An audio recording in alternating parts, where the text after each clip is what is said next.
So, naiyak nga po itong si Carla, Tears of Joy po yun. No, masaya po siya dahil nga sa wakas, grabe, napakabongga ng kanyang birthday.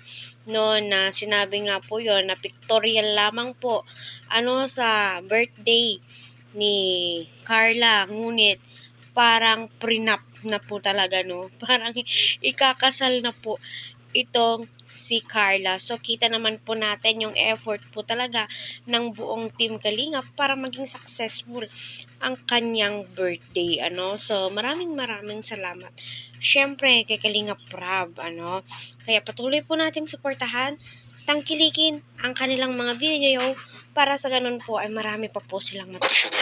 Parang hindi siya debuff. Para siyang prenup, mga Kalingap. Bakit po naiyak si Carla? Ayan.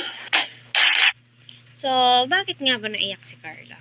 Para sa akin, unang-una, napakaswerte po ni Carla, dahil nga, grabe po talaga yung effort ni Kuya Jomar, ng team, makeup artist, at napakaganda pa po ng gown.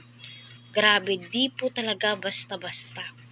Kaya super blessed si Carla dahil andyan ang buong Team Kalingap na handa po siyang alalayan, tulungan. Para sa akin, naiyak po si Carla, dahil nga, napakasaya po niya, my God.